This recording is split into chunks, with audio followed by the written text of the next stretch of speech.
Okay, the mic is hot. We are here. Yay. Woohoo. Good morning, everyone. Good morning. I don't know if anyone is here. I'll try to keep the comments open. Hi, I'm here with Lauren. Good Lauren morning. is a friend here in Chicago, but she's in Michigan right now.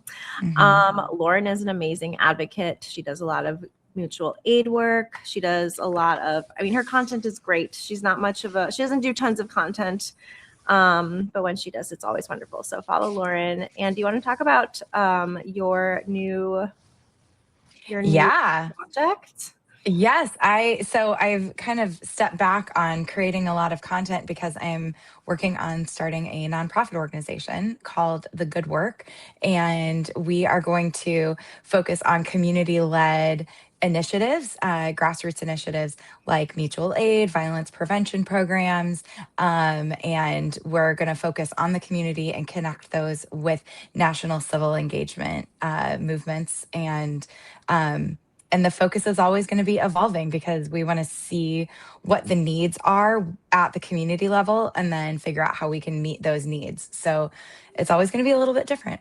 Yay, I love that. It's been Yeah. so wonderful to see like your evolution in the last few months. I know like for a long time you're like, I don't want to be a content creator. Like I want to Yeah. I actually want to like not just tell people what to do, but I Right. actually want to do.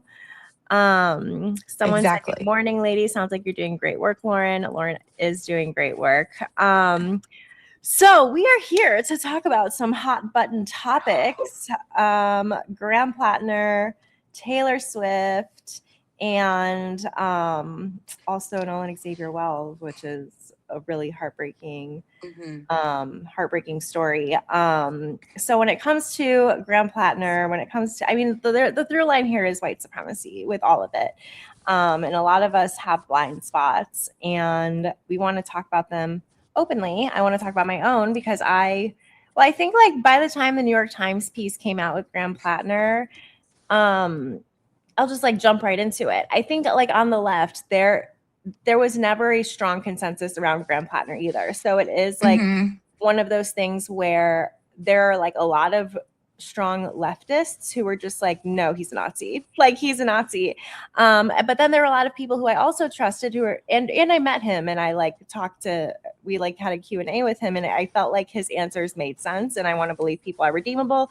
And also because I've seen how much like corporate Dems and the whole military industrial complex will attack candidates like him, it makes it harder for me to believe anything.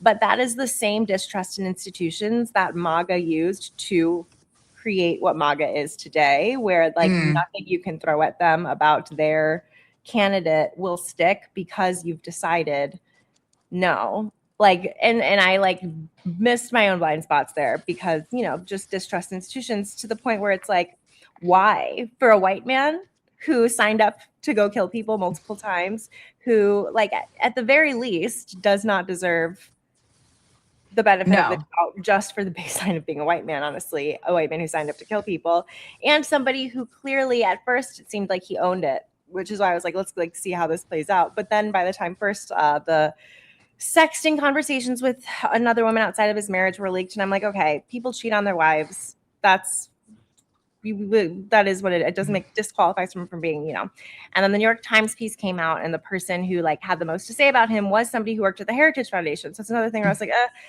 at that point, I was like, I'm not going to defend him in public. But I remember saying to you, because you're like, oh, this looks really bad. And I was like, it's just an Yeah. opera piece. And I kind of just like dismissed it. When you're my friend and I'm somebody who wants to be aware of my blind spots, and I believe we do always transform in relationships. And I should have been like, you know what? I don't know why my knee jerk reaction is to overlook this. Maybe I should just like process this out loud with my friend who isn't going to judge me for talking through my concerns and who I can also hear what she has to say as an advocate for sexual assault survivors. Like I missed that opportunity and that makes me sad and I apologize for that. Oh, Um, friend. yeah, no, it But does make me also, sad. I mean, I love that we're having this discourse publicly too, because we have not had this conversation yet. I also feel like for me, I started to something that sexual assault survivors will recognize in themselves probably is we often like second guess, wait, maybe this thing that I'm picking up on is just my Yeah. own trigger. Maybe that's something that But I I need to wasn't work being through. mindful of that experience for you, or being like, oh, maybe you won't push back more with like Mhm. to advocate when I know that you're a survivor too, and you're used Yeah. to, second guessing yourself. Like I should have double Mhm. checked. I should have like opened up the conversation more. Like that was something that I did wrong, and I like Mhm. could have learned a little sooner, and I could have been outspoken about this a little sooner. And like that is where I missed the mark totally. And so I think like one thing that I'm always big on is too many people who make content only want to speak once they feel they Mm. can be an authority on a topic and they're unsure. But I feel like I said, we really only transform through relationships, and we're not going to be able to change this whole system unless we change how we relate to each other, which is like we have to be open and vulnerable and talk to each other and be honest when we don't quite know where we stand on something, and like trust our friends to help us process and like see our blind spots. Yeah. And so like that's something that's important to me to like learn out loud, as I've said Mhm. before, because there's just not enough of that, especially on the left where there's so many different shades of left and we don't know how to talk to each other about things that Yeah. we're unsure about. Absolutely. One of the things, my big takeaways from that interaction, and like it was, none of it was negative. I was like, whoa, hey, my spidey senses are going off with this. And then you and a couple other friends were like, no, no, no, it's just Oppo. Like, it's fine. And I think where I'm sitting with it now is Oppo isn't necessarily incorrect. Like, it's people who they've gone digging and they've found something and they're running with it. Granted, the first woman, I think the thing that made me back off wasn't necessarily you. It was more that she was coming from the Heritage Foundation, and I have a huge distrust of anybody who is going to be falling into MAGA lines. So that's when I was like, okay, maybe this is like, maybe he's unsavory. And But it's up but to Maine. I think at one point I was like, at yeah. least I don't have to have an opinion. If Mainers still want him, they can have him. I'm glad I don't have to weigh in. I think is like where I eventually like arrived. Yes.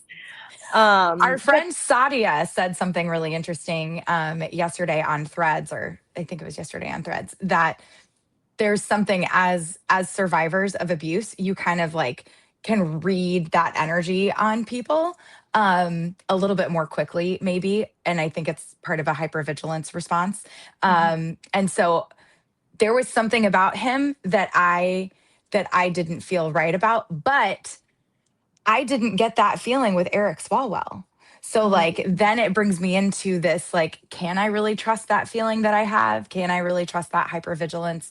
But there is something there, I think, that it kind of reminds me of um the girl with the dragon tattoo, the Mhm. part where he knows he knows that he is face to face with the murderer. He knows that he is in the murderer's house. He knows that that murderer is trying to bring him downstairs so that he can murder him. And he does it anyway. And he goes because he doesn't want to be impolite, and then Mhm. almost dies because of it.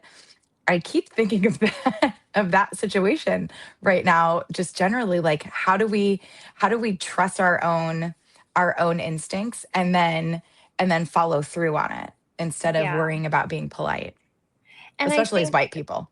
yeah, and I think like the base, like coming back to whiteness and how whiteness has to do with a lot of this is like white men have the burden of like they need to work way harder to earn trust. Like the baseline should Yes. be not the benefit of the doubt.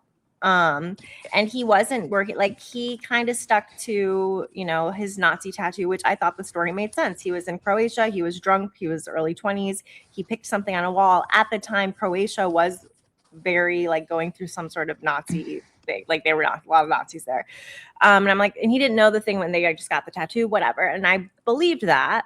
Um, but also, again, and I was talking to my friend Greg Stoker about this, who is a vet, but he like, he was just saying yesterday, he went to therapy twice a week for 8 years before he really started talking publicly, and now he's running for office. But I was telling him like we're seeing a lot of vets right now who are trying to grapple with guilt, and I think seeing America not be what they signed up for and trying to atone for that publicly, which I think is fine. But then when you're running to office, there's almost like a sense of ego where it's like, okay, because I caused this much harm, I am the one who also has to fix it in office before actually like, no, you actually need to go to therapy and deal with your trauma and deal with like the things that make you guilty and like unlearn your whiteness. Like you shouldn't automatically think that you should have a seat at the table. Like I Hmm. think there's like this disconnect where I'm like, we really need to make white men earn their seat at the table way harder because the caucasity, as I've been saying, the fucking caucasity of somebody with as many skeletons as him to think he could outrun them. Only a white man, because a black woman could never Could run with never. even like Abdul Sayed is squeaky fucking clean. He has to be. Like there is no way he could run for office if he had even like 1% of what Graham Platner. I think like and going back to like Oppos come from things that are true. It's just how they spin it. The worst that they've Yeah. had with Abdul is like he never even practiced medicine, but he literally went to Oxford and has a PhD and an MD and decided to go into public health when he probably could have been making billions of dollars as like a crazy ass surgeon because he's so smart. Like they're like he didn't even like that is they're taking the truth and they're trying to spin it. And the same thing with Graham Plattner, they were taking true stories. There's no spin on him going into a woman's house after she said do not come over. There's no spin on that. There's no spin on like the patterns of behavior. It's like they are truths. And I think people don't understand that. They're like, this is an APAC smear. Sure, maybe APAC is digging and they're like, let's get everything we can on the guy. Maybe APAC doesn't care when other people are, but that doesn't change the truth about him. And like, Yeah. and I'm like, sorry, we cannot, like when I say I don't want to be stuck between choosing the lesser of two evils, I want to demand no evil. That applies even on the left, even on somebody who is pro-Palestine or not going to send, like our barrier, like it shouldn't just be single issue. It should be I want no evil, and that's it. Hmm. Like I'm done settling. One of the things that I was thinking about Graham Plattner this morning is that him even running for this nomination is rapey because it's not considering the well-being of the party, of his constituents or would-be constituents. He's not considering the well-being of the state of Maine and the I mean, nation it's because he feels awful. entitled. It's Exactly. all about his ego, and that's Mm-hmm. that's such a rapey thing. It's so to just not give a To shit think I about. deserve this no matter what without giving Mhm. people. I think like yesterday before like we heard that things were coming out, and I know that more things are likely to come out. Mhm. But the things that I was hearing that are likely to come out, I was just like, I don't understand why on day one, when the first Nazi tattoo came out, whatever, he should have said, hey, I'm a piece of shit. These are all of the things that are going to come out about me. This is how I have started to make amends. If you don't trust me, like, do not vote for me. I want to work to prove to you, but I at least want all of this out there so it's not a distraction and so you can make it like Mhm. at the very least, if you have fucked up, which all of us have, own it from the beginning and then let people make an informed choice that takes so like informed consent was removed, which is rapey. Mhm. Mhm. And Mainers like feel extremely betrayed by him because they have had his back through storm after storm after storm. And now they're Mhm. like, this is too much. Drop Yeah. out. Like we are betrayed by you. We have been like dealing with the abuse from like following you, supporting you, and now look like Well, it is rapey. and it's gaslighting to act as though. So here's okay, he knew that even if in his narrative, the way that he's rewritten what happened with his ex, if he has explained that away to himself, he knows that her experience was that it was not consensual because she told him it was not Mhm. consensual, don't ever talk to me again. And so he knew at least there is one person who feels that this is what happened. And this is I am even just like, I'm not saying that this is what her Mhm. experience was and not the reality. Like, that's not what I'm saying at all. I believe her. Mhm. Every single thing about her account, it Mhm. resonated, and I believe every word of it. But even if he is like, actually, that wasn't my experience, and even if that's the way that he's explained this to himself, he knows that that was her experience. So he knew that there was a risk. He knew that Mhm. this was likely to come out or be pulled up by somebody. So even just that understanding, even if he doesn't think that he's a rapist, he knows that there is there is somebody out there who does. Mhm.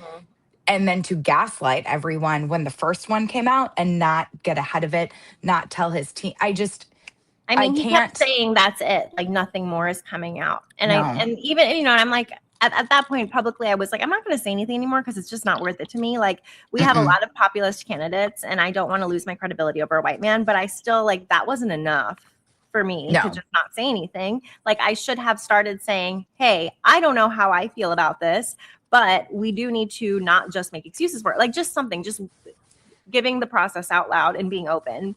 I think Yeah. online it is hard to be open because you do get, hit with so many opinions.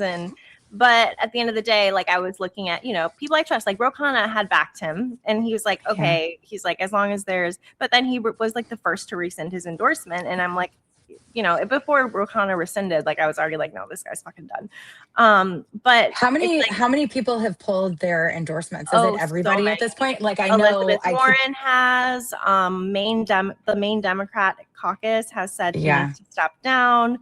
A lot of people are demanding he step down, including like I in his wonder, own volunteer Discord server. All of the volunteers are like, you need to step down. You've yeah. betrayed us. And so it's like he fooled a lot of people. And I think like a lot of people are like, well, wasn't the Nazi tattoo enough? That is fair. And also, like, Mhm. I really believed his story. And I think, like, and then you look at people like Rokana and Elizabeth, who, like, other people, I'm like, well, they must have Mhm. believed his story too. But then there were a lot of people who I do trust as well who were just never felt good about it. Like Chris Valenti, Yeah. we were just in New York with him, and he's like, no, that guy's a fucking Nazi. Like, I know a Nazi when I Mhm. see a Nazi. He's a Nazi. And I was like, Mhm. really? Because I feel like maybe if you talk to him, and I'm like, that is the same parasocial thing we see with Taylor Swift, where it's like, because Yes. of little interactions, we think we know somebody. And and so it's like, that's where I have been thinking too, is like my same critiques I have of the Swifties, like, that Mhm. was me, like, having a blind spot and giving someone room where, like, there was no need to defend like, Yeah. he needs to prove to people he's worth voting for. There's like no need to defend him. But no, it has been one of those things where it isn't clear cut. It's not like the entire left is behind him no matter what. Like, it has not been the Yeah. case. And so that's where I've been like, I don't know, like, I really don't know. But I also, like I said, oppo pieces are real. Like, people keep Mhm. thinking that it means it's like some fake planted piece. You don't realize Right. how much vetting it takes for a publication like Politico to put something out in that detail Right. without a lot of corroboration. We've seen it on the back end, how hard it is to get a story like that to break. Even Absolutely. if there's APAC money behind it, even if Politico does have it is owned by the same people who are like, they'll be fired if they don't paint Israel in a positive light or whatever. That doesn't like, that can be true. And also, he still did those fucking things. Right, absolutely. Well, and I think the criticism that we're hearing a lot from the right is, well, I mean, there are going to be Democrats in the Epstein files. Like, what are Arrest them you all. like? Good, go. Like, let's release every single name, even if that means we are completely cleaning house within Congress. Good. It needs to be cleaned. It is rotting.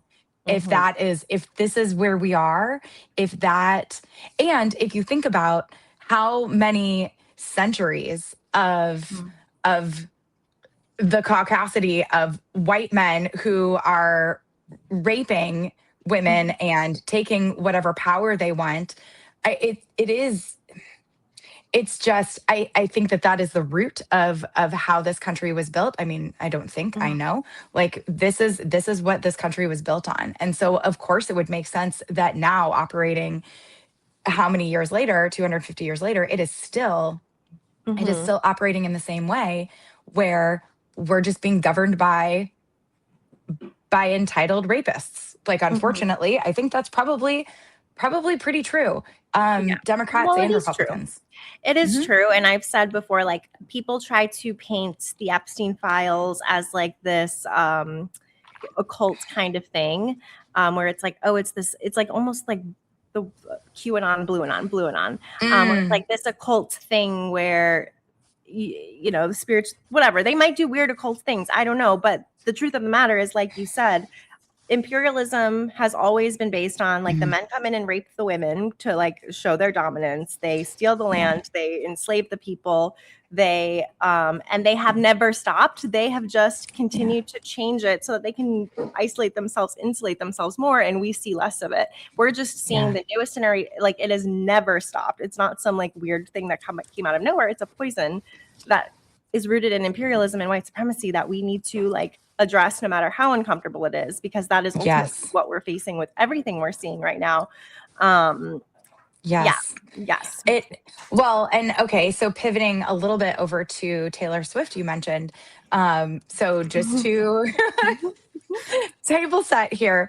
I don't know that yes, I would say that at one point I was a Swiftie, but I wasn't like a rabid Swiftie. I wasn't one of the people that was constantly doing the puzzles and trying to like I would engage in conversation and I would have theories, but I wasn't out there chasing the things to unlock the whatever Mhm. the way The that Easter egg hunts, yeah. yeah, exactly. I thought it was interesting and fun to kind of, but I didn't really become a fan of hers until COVID, when she released two albums, Folklore and Evermore, and she was working with Jack Antonoff on them, and they're much more stripped down, less poppy, and that was kind of how I got pulled in. And then now we've gone into this different direction. I went to the Eras tour. I could like reference so many of her lyrics for so many different situations.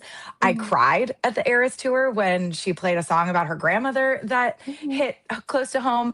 So I say every bit of criticism that I'm about to say is coming from a place of I really appreciated this musician in a lot of ways. I'll say I liked her too when Hmm.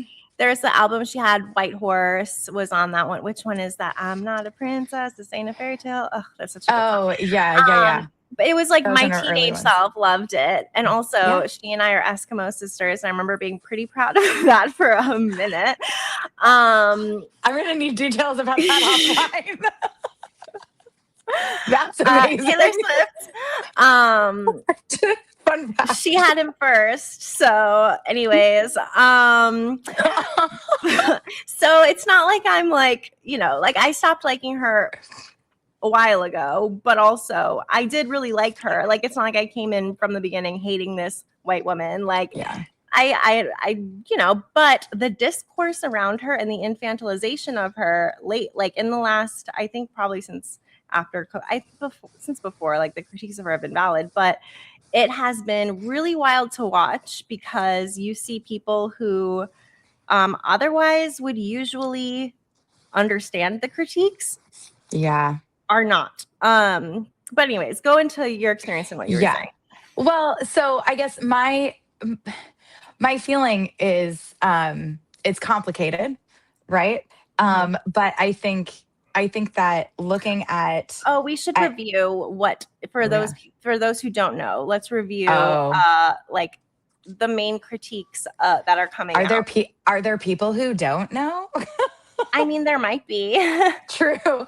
I mean, okay, so as far as the critiques that are happening, to me, I critiqued her the morning of what was her wedding. I at the time didn't believe it. I didn't think that she was actually going to be getting married at Madison Square Garden, because that's No, a wild thing to do that's as a tacky former as wedding hell. planner. So fucking tacky. And I understand it from the standpoint of security. I understand it that, She could get a like, whole private island if she wanted to. Like correct. it's the whole And I need privacy, but this is where I'm going to have my wedding is it's crazy. that. And I felt like it was tacky in the context of I know how much money that it would take to transform Madison Square Garden into the magical type of space that I could only begin to think that she would want to create. And spending that amount of money and shutting down a significant portion of New York on a holiday weekend, given the backdrop of everything that's happening in our country and this massive wealth disparity that we have, where people are not able to afford diapers and people are dying on a regular basis in in just horrific ways, to have that kind of garish display, that in and of itself felt tacky to me. But now that more is coming out, so when I posted this, I did not think that she was actually going to be getting married that day. I thought it was like all kind of a ruse for maybe she was starting a record label, or maybe it was a distraction and she was getting I married thought in like a that tiny they were going to private let something. fans like watch a live stream party from Madison Square Garden or something Yeah. like that. Yeah. So that morning, I realized that the White House posted something blatantly ripping her intellectual property, and that it had been sitting up for 12 hours. And knowing, following her work and knowing how litigious she is, To her own and friends. to her own friends, to her fans who have like teeny little Etsy shops, and they're using, like, you can take your face and put your face on the Taylor Swift Eras tour. Like, she's sending cease and desist letters faster than those Etsy shops are even able to start pushing sales. And so somebody just said, I'm surprised she didn't drop 10 versions of the wedding. Blue is a friend. Blue, I heard she's also going to have an LA version of the wedding. I have to look into that. But The variants. We've got the variants. We've got that Taylor's version wedding 5 times, 10 times. My God. But so I jumped online, and I haven't been making a ton of content because I've been working on building a nonprofit organization and actually doing the work. So I grabbed my coffee and was like, "Are you fucking kidding me? What is this? Why have you not told the White House? Why have you not sent a cease and desist? Why have you not had your team issue some sort of, hey, knock it off. I don't want you using my intellectual property in conjunction with your administration and the harm that you're causing people who I claim to advocate for." Like, she did an entire ass documentary, Miss Americana, that positioned her as a young rising star and a white woman who wanted to use her voice for good and for politics, and she just couldn't live with herself if she didn't speak out against Marsha Blackburn, and she just absolutely needed to say something directly to Donald Trump, and no matter what he said in response to her. So she positioned herself as somebody who talks about politics and somebody who advocates for marginalized communities, specifically the LGBTQ community. And so to create this public persona around those things, and then allow the Trump administration to use your intellectual property. I believe this was the third time, maybe the fourth time, that the administration used her IP. And she has not publicly issued any kind of statement or a cease and desist. And so when I saw it, and that it had been up for 12 hours, and at this point, it has been up now since Thursday night of this past week, and now it's Tuesday morning. It's still up. There has been no statement issued, and it just, that was something for me where I was like, I didn't like her last album. I have felt really betrayed by the way that she has not used her voice at all in the last year and a half, really almost 2 years since she endorsed Kamala. The night, it was in September, it was the night of the debate that she endorsed her, and hasn't said anything about politics or Trump since then, even though he's caused so much harm. And so I was like, okay, publicly, I'm just gonna yap at the camera for a minute and show people how he's using her intellectual property. And it ended up going viral, and the amount of hate, and like, not even hate I can take. It's like abusive, venomous, vitriolic anger that is flooding my DMs and my comments, has only ever been matched when I got doxxed by MAGA, and when I piss off incels, when I talk about how rapey men are. Like, and now I'm getting that same level of over a anger. billionaire.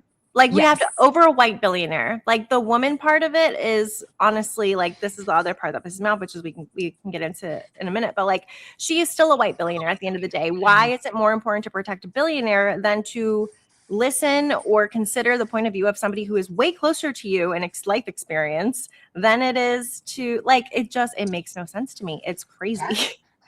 I had a friend of mine who I know in real life who I location share with, which by the way, if you're watching, I probably should edit that. But like this friend literally did not reach out to me directly and instead jumped into my comment section on that video and said that my video seemed like a thirsty reach for clicks and engagement.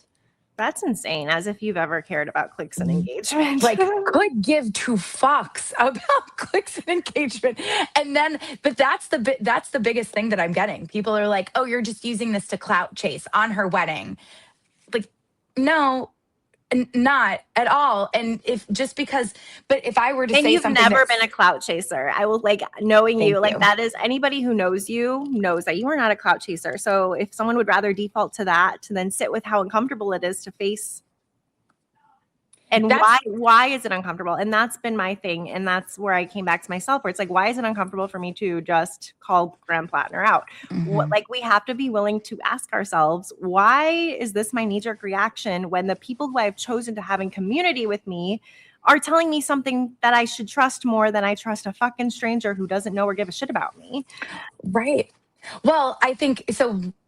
One of the things that I look at my content and the things that I say, even in real life with friends and family, we hold up mirrors for each other, right? Mhm. And sometimes when you look at the mirror and you don't like the reflection, you don't like what you see in response. Um, some people will break the mirror instead of sitting with the discomfort of, oh, maybe I need to fix my lip liner because I like Mhm. drew all over my face and like it's funky now. And I'm looking at this mirror that's showing me how I messed up my makeup and how Mhm. it looks weird now. So instead of sitting with that discomfort and going through the work of finding your makeup remover and moving, like getting rid of your, maybe you have to wash your face and start over. You just Instead move through of the world looking messy. yeah, or and then you break the mirror and you're like, fuck you, mirror. Like that's what I feel. Sorry, I am caffeinated and I am No, it's dropping okay. I had F 30 bombs like milligrams a of Adderall. I didn't have caffeine, but protein shake mhm, and Adderall, I feel you, feel the same. yep. Um, no, and also like one thing I said to you was like people are used to you speaking to an audience that isn't them. Like you're Mm, usually trying to reach people who are not engaged. yeah. So then to hear you say something to them is triggering. Oh, that's the tornado test. It's loud. I live right That next was to it. also it was also kind of perfect given what what you were Woo! saying. It was like adding emphasis. Um, I'll just mute. I'll mute. You can just talk. Okay. But no, I think you're absolutely right because I think that's such a good point I hadn't considered. People are used to watching me talk about things that they already agree with in a lot of ways. And the people I'm trying to reach in many cases might not say anything publicly to me. They usually what I'm doing with my content is I think about certain people in my life, like people I know in real life, and I craft a message speaking directly to them. And that's how I started making content was I didn't necessarily want to be like I didn't have a relationship to pull somebody in and say like, "Hey, can we talk about like why why this viewpoint is harmful and like let me give you a different perspective." I didn't have that kind of relationship with certain people that I know in real life, but I wanted to have those conversations, so I started just doing it publicly in a way where I know that they could see it and like then I share it to my stories and I can you can see who's watching your stories. So I knew that I was reaching those specific people that I was trying to talk to. Um, and, but they never say anything back. Um, but in some of those cases, I've had some of them come back afterwards and say, like, hey, I just have really been thinking and maybe da da da da da. And actually, could I donate to this thing that you're doing? And so, so it's impactful, but we might not ever have direct discourse about that topic. And Mhm. I don't know which of the videos it was that started Mhm. to kind of shift their thinking. But in this case, Mhm. oh, they let me know. They Mhm. they let me have it, and it's still happening. The My notifications are popping off right now because I posted some things on Threads about Graham Platner, and I obviously posted some things about Taylor Swift. And one of the most hilarious things that I got last 2 nights ago was a guy on Threads who was like, "You've posted a few things in the last 4 days about Taylor Swift. That's crazy." I was like, I'm a content creator. Like, I'm literally just posting my opinion about a very culturally significant moment that is exactly at the wheelhouse Mhm. of like the intersection in my wheelhouse. So wild. But so somebody here says they're trying to silence us. Like Literally.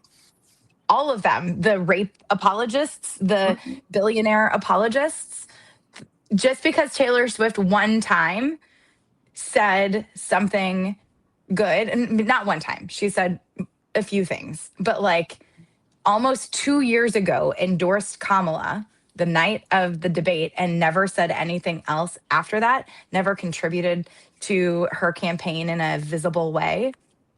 Mhm. I Just because she did that one thing does not mean she gets a free pass for the last year and a half of silence and flaunting extreme amounts of wealth in the process. I find it I find it really off-putting and gross, and that's not somebody that I want to celebrate. Yeah, and I also think that a lot of people will say like, well, it would put Taylor's life in danger to say something. Like people infantilize her so much, and my issue is, do you see that so many people are already in danger and don't even have like 1% of the resources she does? What the fuck Mm-hmm. do you mean? Like, Mm-hmm. what the fuck do you mean? We are in danger by putting ourselves out there every single day. You have done things that have put you in danger, not for you, but for the betterment Mm-hmm. of underrepresented communities. Like, Yeah. what do you mean she's putting herself in danger? She's a fucking billionaire. Like, if she doesn't do something with it, like, it's not dangerous. It's just her preserving her billionaire wealth, like her preserving her access to power. And As though she doesn't have the resources. And like the have fact you that she donated to, first of all, those are tax write-offs. I have read that a lot of her wedding was a tax write-off, Mhm. because of the way I don't know, it was a business expense. So they're going to get money Dropping back our from pads? that. But she did not donate to any group that was immigrants, brown people, black people, LGBTQ. LGBTQ, women's rights, abortion. None of them were anything that would piss off MAGA. And I It was think the like, most neutral, like, and that is a statement in and of itself. It was a tax write-off. Yeah, sure, people need food, but like that was very clear. She didn't want to do anything that would alienate her MAGA fans. Um, absolutely. And I think the other complaint that I've seen is people are like, well, but she donated $26 million. Do you have any concept how much money she would have spent on this wedding? I don't care if people were giving discounts and people they were, raffled Cartier watches. yeah, What the fuck? I don't even care if it's those were gifted. She could have sold those and then given the money to charity. Like, right. I mean, it's the idea that a $26 million donation ahead of a wedding is somehow protection and cushion from any kind of criticism about the way that the rest of this has rolled out is exactly the purpose of the donation in the first place. Like, it was just a PR move to try to mhm. insulate her from criticism because the criticism is warranted. And you're seeing a lot of people like me who have been silent and have just felt kind of icky about her, but haven't said anything about it publicly. You're seeing a lot of us actually say it now out loud, and people who maybe haven't felt icky about it until now are starting to see things in a different light. And I just, but the whole that was the whole purpose of the donation in the first place, was to try to insulate her from this kind of criticism. Yeah. I mean, otherwise, like, why wouldn't she give to groups that are actually impacted by this administration? Yeah. Why would she plan her wedding in Madison Square fucking Garden? Like, people keep Right. saying Zendaya got married in July and we still haven't seen a single picture. We found out about it way later. Like, you Right. can have private weddings when you have that much money. Um, it's it's really baffling, and I think like one thing that is often missed is the concept of white feminism, because a lot of the Mm. people that you're seeing with the pushback are white women. And white feminism, if people don't know, it's like your advocacy only goes as far as what impacts a white woman. Yep. But like Kimberly Crenshaw came out with the concept of intersectionality, which is like we have multiple identities that like put us under the power structure. So it's like a white woman only has to deal with gender, but they Mm. still are protected by, they might not have class, but they are like race. In Taylor's case, her dad was a Merrill Lynch stockbroker who she was the first person signed to a brand new label that he invested in because she wasn't getting signed anywhere else. Like, she had the class privilege, she has the race privilege, she has all of the privileges.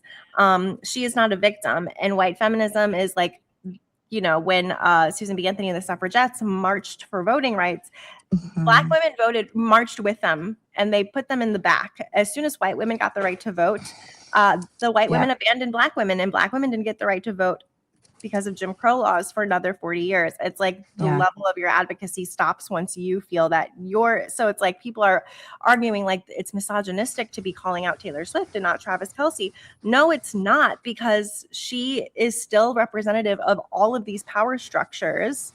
And her womanhood is literally the only thing up against her. And she has, like, white women, people say white women are the backbone of the patriarchy.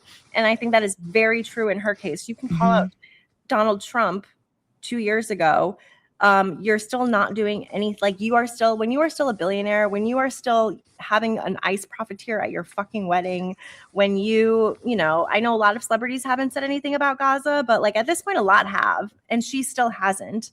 And I Hmm. think like that's something I've seen in like some of the people who have been defending her. People will be like, yo, like, there are women in Gaza who haven't had a clean tampon in 2.5 years, have been giving birth at checkpoints. And they're like, what does Palestine have to do with anything? It has to do with everything. Like, we can't have this selective advocacy where it's like, we have to protect Taylor Swift just because she's a woman, but nobody else is Hmm. deserving, or like the reasons that people don't like or trust her are very valid. And instead of Yeah. realizing like the reason you're defending her is because you also don't want to face those same criticisms yourself.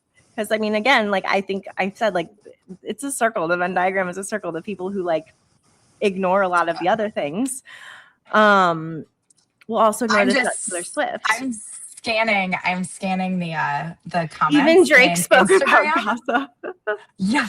The Instagram comments are proving exactly what we are talking about Oh, right are we now. getting a lot of Like, hate? yeah. Like Bring it it's on, baby. yeah, that's fine. Well, and I think that what Taylor is representing is for white women, our proximity to white men, like they're the top of the power structure um uh pyramid. And the closer we are in proximity to them, the safer we think we are, but we are not actually safe. Like Because if look you at what look at these white men do.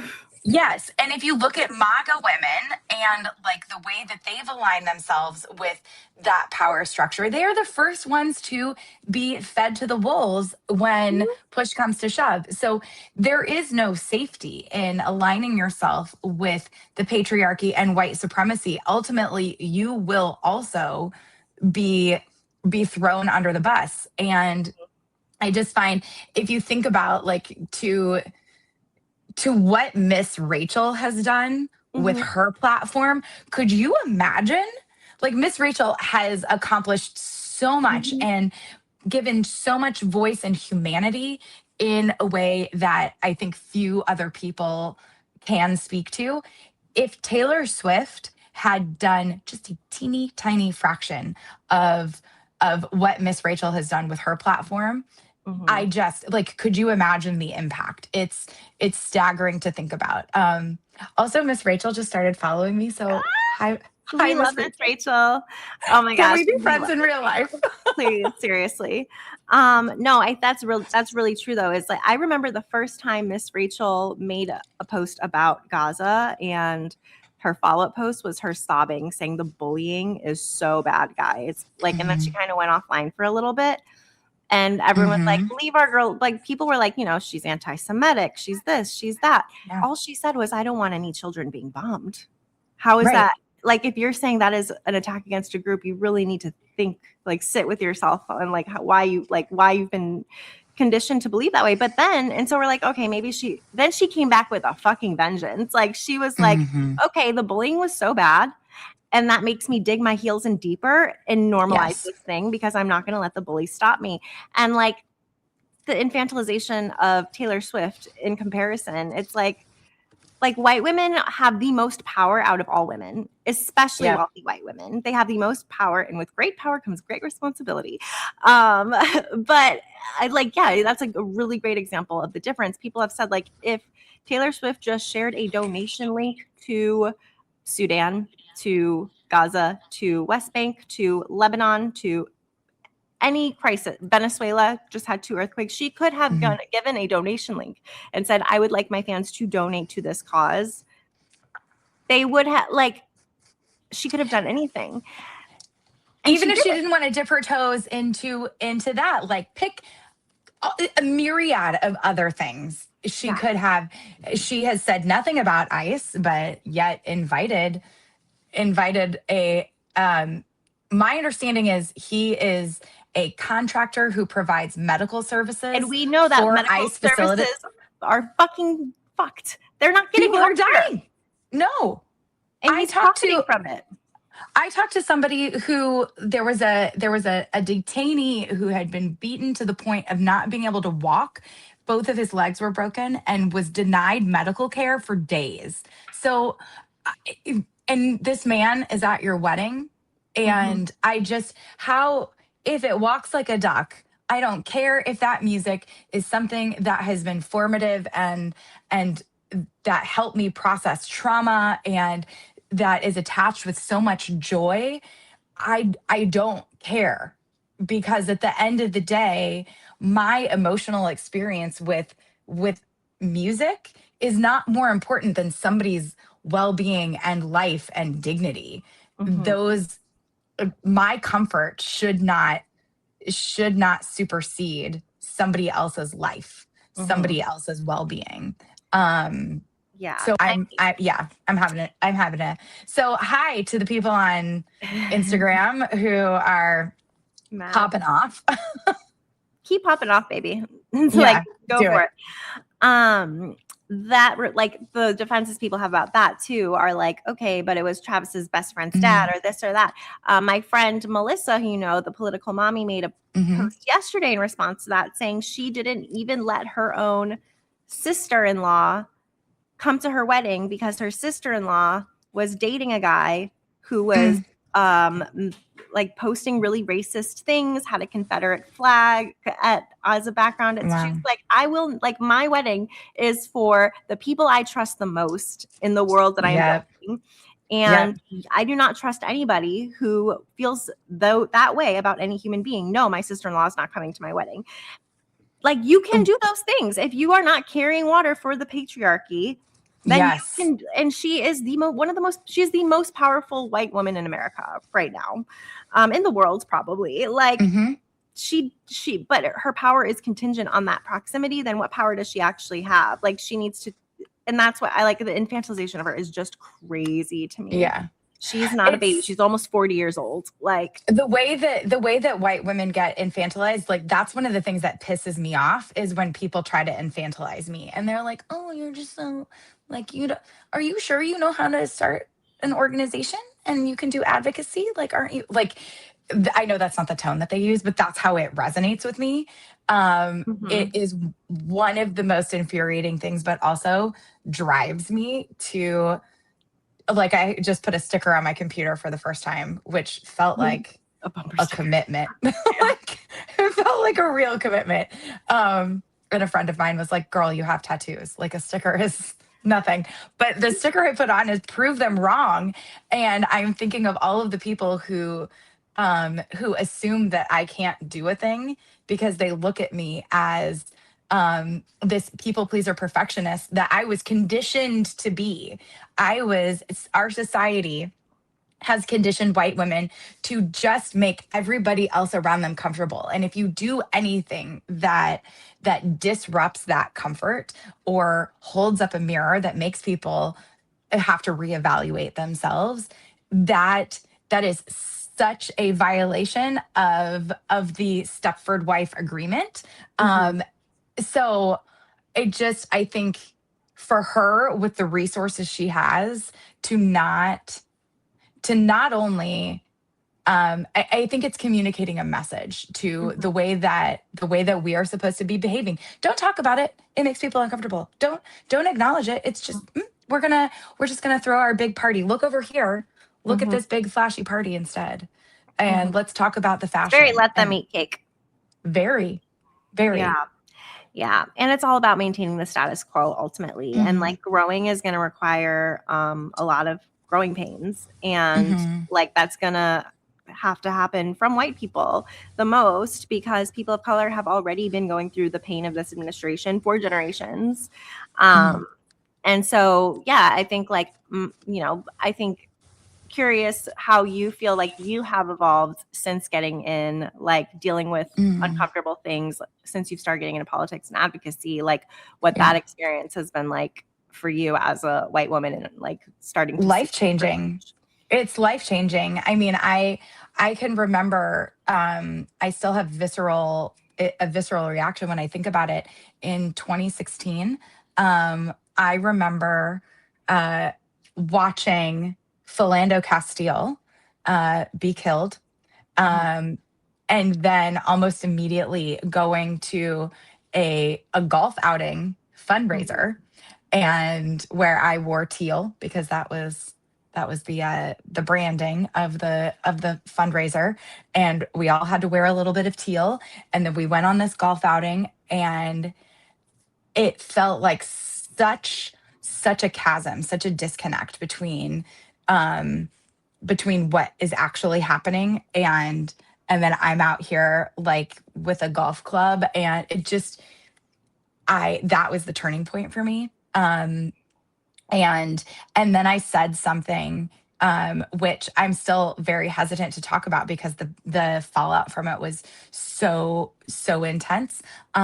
But I said something at a gathering in Michigan with a group of friends I was sharing a house with, um, and I realized one night when we were all sitting around drinking that some of them were not offended by Trump and in fact were planning on voting for him and hadn't been freaked out by the RNC and his speech, and found it actually offensive that I wanted to watch the DNC. And um and and that's when I realized that like I was existing in this world that I needed to start extracting myself from.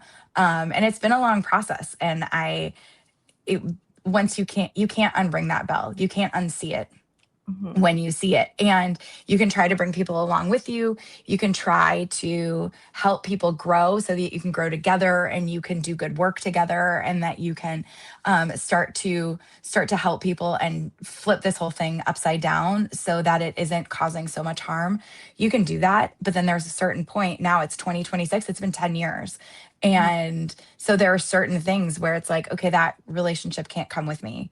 I need to keep moving forward. Like that that career doesn't get to come with me anymore. Like I was an event planner. I did nonprofit events and weddings. I did a lot of weddings to facilitate my nonprofit work. Um and I couldn't, if somebody came to me and asked me to plan their wedding right now, I wouldn't be able to do it. Like physically, I think it would, the amount of anxiety mhm, just from existing in something that isn't aligned, it would be too great. mhm, Um, so it's not easy. So I understand why people don't do it. I understand why people don't want to don't want to go down this road because it's difficult. It's hard. Like it's a situation where you start to rethink everything in your life, and you re-examine it. So I understand why people get uncomfortable, and why they get angry at people like me who are making them think about things differently. Mhm. That was And a I lot. I just said a lot. I'm sorry. No, no, no. That was great. And I think with that too is like the growing never stops. And I think that's where Mhm. some of us, even myself, Yeah. like I said, my own blind spots. I think a lot of people, like especially the further left you go, there's like I'm pretty far left, so there are a lot of liberals. Like their Mhm. takes will mean nothing to me, and that also creates a blind spot because I'm like, okay, everybody or like a lot of the people saying things about Graham Platner are also liberals who don't say anything about a lot of other things. There's like, but then Mm. I'm removing my own ability to fully assess the situation. Like we all have to constantly be willing to face uncomfortable truths, um, Mhm. because that is how we're going to move. I mean, there is just such a moral communication vacuum happening right now, and because of that, like our leader is just not telling the truth about what is going on.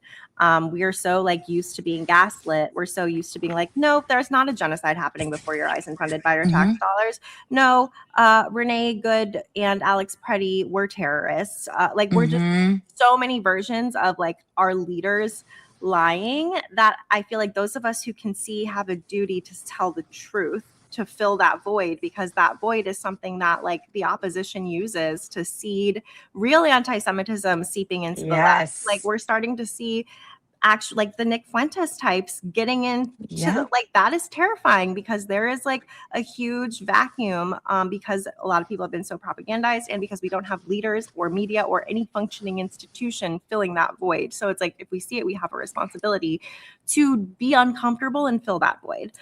Um, Absolutely.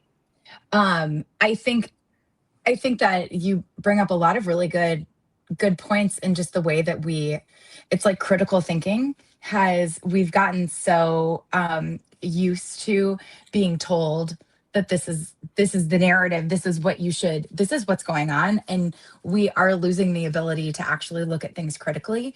um and and something with the Taylor piece of it, the spectacle of it, like that was not a wedding, that was a spectacle. It was it, anything. As a wedding planner, what I used to tell my clients, they would be like, do I really need that? And I'd be like, well, technically you don't need any of this. Like a wedding is your marriage license and an officiant and witnesses, and anything else is extra. So whatever you want this to look like, it's just a managing of your expectations. But the spectacle of what happened in New York, and also like there is just this extra pressure I find for, if you look at the way that fashion trends are going and body trends, um there is more of an emphasis on thinness, mhm, and looking a certain way, playing a part, dressing, because if we are so focused on starving ourselves, on exercising in a way that isn't for strength but it's for weight loss, if we can hyper, like I noticed last night, I was out with my kids and my dad, and we're walking down a street, and I kept body checking myself in windows because it has permeated my brain where I'm like, oh, I I am carrying extra weight. Yeah, I've had 3 kids, or 3 pregnancies, 2 kids, 1 C-section. Of course, I'm going to have a pooch here.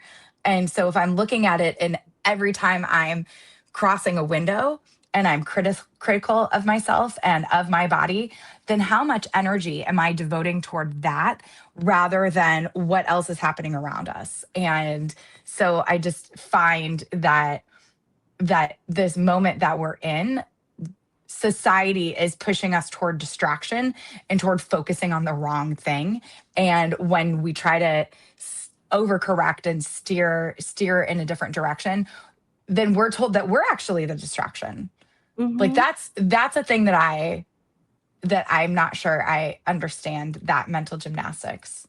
I don't know if Yeah. that makes any No, sense. Like that the makes idea that perfect what sense. this conversation that we're having right now is a distraction from other issues. Like that's a message I keep getting. and that's crazy because what we're talking about is just like our own, like we're allowed to have thoughts and opinions. Yeah. And that what you're like that what you're saying about women, like, you know, this like we're shrinking. Somebody brought this up Mm. to a couple years ago, like we're going to see a new trend where women are shrinking again because eating disorders come down to a test of our Mm. obedience, a test of our discipline. Ooh. And yeah, right. And I'm like, that is so fucking true. It comes down to, Ah, are you willing to, at the expense of your well-being and your body, show that you are capable of discipline? And I feel God like, damn. and it's like, it all is like, you have to stay in line is the message. Like you have to stay, you have to look the part, you have to be the part, you have to act the part. You cannot take up space. Don't take up Yeah. space. Um, Hmm. and I think like unlearning that and being willing to be like, it's the same thing. I've had two babies. I have two kids under two. I have a desk job. Of course I'm like, I have a pooch and I have this and I have that. And also I'm allowed to take up fucking space and my body has done Right. amazing things for me. Like I can walk, I can carry my kids. I had kids, you know, like, you know, okay. Switching gears,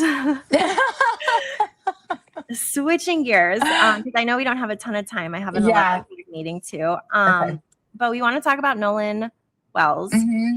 Um, Hmm. and you as a mother of Yeah. a white teenager. I Yeah. have two boys in general who are a fourth white, but doesn't matter. The way I want to raise my kids is that they would never leave somebody behind. And I think there's so many, you know, on the vein of white supremacy and all of the ways it's showing up. Mm. Um, I only heard about Nolan Wells the evening of the 5th, and he had been missing for well over 24 hours. I think the Hmm. reality is, if this was a white person, it would have been viral after an hour of him not being Yeah. home. Immediately. I think the fact that for those of you who don't know, I'll just like go through this quick timeline. Yeah. He traveled to Horn Island with a group of friends to celebrate Independence Day. The boat left from a private dock. These are his friends. This is him, if you can tell. Wells was last seen near the island around 3 p.m. He didn't return on the same boat as the group. From what we understand, he chose to stay there. First, I'm seeing the sheriff just take what these white boys said as, you know, fact. I don't think that is usually something given to Black people. Actually, I know it's Mm-mm. not. Sunday at 12:26 Coast Guard Sector Mobile said it received a request for assistance from JSCO in search of a missing person in the vicinity of Horn Island. The Coast Guard said an urgent marine information broadcast was issued. Um, they issued a search thing. Mm-mm. And not once did they say foul play is being considered. Not once did they acknowledge the reality of a Black teenager in Mississippi surrounded by white people. Mississippi is just where a 1-year-old baby was shot and killed Yep. through the passenger window. So, no, the car was not coming towards them. Even if it was, move your fucking body. Mississippi is where a lot of race, like, anyways. So yesterday morning they ended up finding the body, and all of the boys, first we started to see photos were photoshopped, so like the beers were removed from their hands, Yeah. and then all of their things went private. And I'm like, just watching it, it's like, how are people not immediately all alarms going off? Something happened to this child, to this 18-year-old child. And how can we raise kids who are fucking better than this? Like, there is a Yeah. duty for parents to raise kids who would never leave somebody behind. But I want to know what you kind of Yeah. think. And then there's also another similar case that I want to. Yeah, absolutely. I mean, this is a conversation that I would like to have. I feel like I am constantly, if anybody overhears the way that I'm parenting, it's a constant kind of redirect and like, hey, think about that thing that you said and this thing that you're asking for and this expectation that you have. We need to like, I'm not just going to shut it down and try to get you to stop talking about this thing, stop asking this question, stop behaving in this way just for the sake of stopping. I want you to really think about it and understand the implications of it. So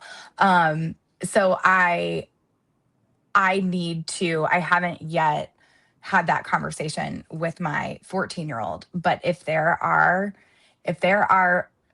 Black parents who are having conversations with their 14-year-olds, saying, hey, you need to understand that these are the risks when you're the only Black person in a group of white privileged kids. I'm assuming they're privileged because they're on a boat.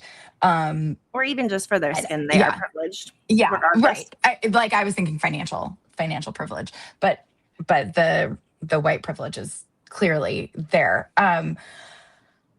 If there are parents who have to have these conversations, they have to have the conversations around safety when pulled over by police. They have to have a different type of conversation and interaction with their sons in particular. Then why shouldn't I also need to have those conversations as a white parent so that I can make sure that my kids become part of the solution and not continuing the problem?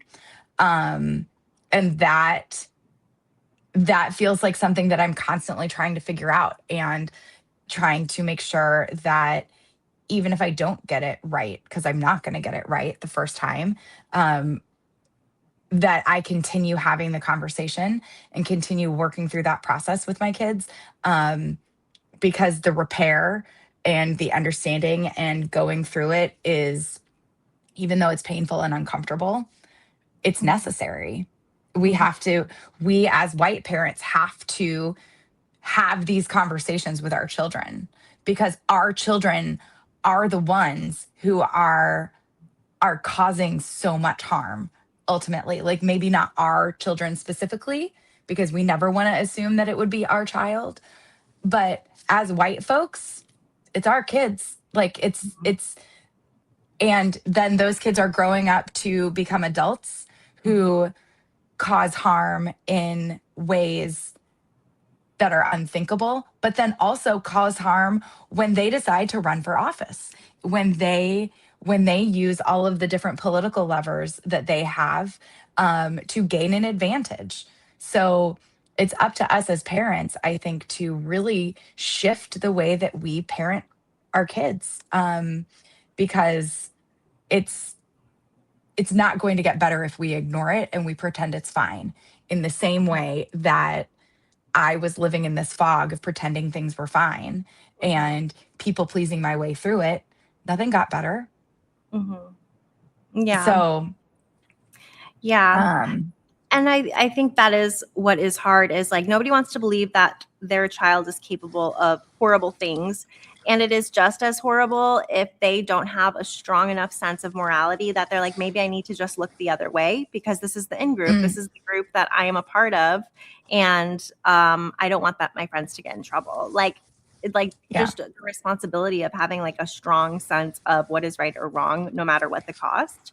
I even like my kids are obviously much younger, they're 2 and 3, but and like already my son will be like, I'm gonna put my brother in jail, and I'm like, "No, we don't want anybody to go to jail, buddy. Like we like try like we have to, we are up against a culture that wants our sons to be violent and that primes them to become soldiers, whether that is soldiers on the internet and like soldiers in the school, but like Mm, for working for the patriarchy and for white supremacy, even though my kids are only a fourth white, like anybody can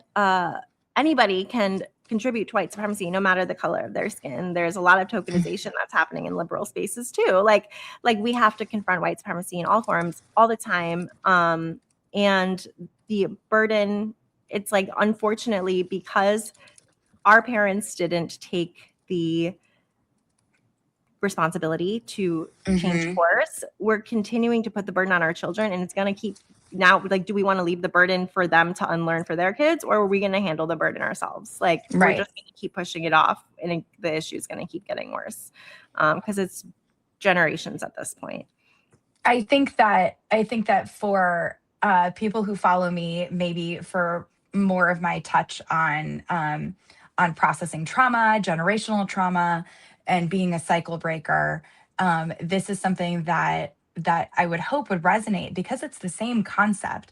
You've got generational trauma that we are trying to unpack and make sure that we don't pass down to our kids, but also part of that is white supremacy is generational, and it gets passed down, and it's a thing that we have to continue to work at within ourselves, and also as parents, and teach our children that it is a constant thing. I would rather my kids spend energy, and myself spend energy, on checking whether or not they are being quietly motivated by the patriarchy and white supremacy, rather than checking to see if they have a pooch in a window as they walk along a sidewalk. Like, I just think that we need to shift the way that we are parenting at large. So it's a constant process, and which is a lot of why I love learning out loud with you. And then we also learn in private. I feel like our discourse is constantly helping each of us evolve as women in politics, as women in the world, and as parents. Yes, yes. And I think like these kinds of friendships are Mhm. invaluable, because it's like you need to be able to learn out loud and think like there are so many things we just don't know, and being like these are Yeah. the things we don't know and we want to figure out and we want to keep an open conversation about. Yeah.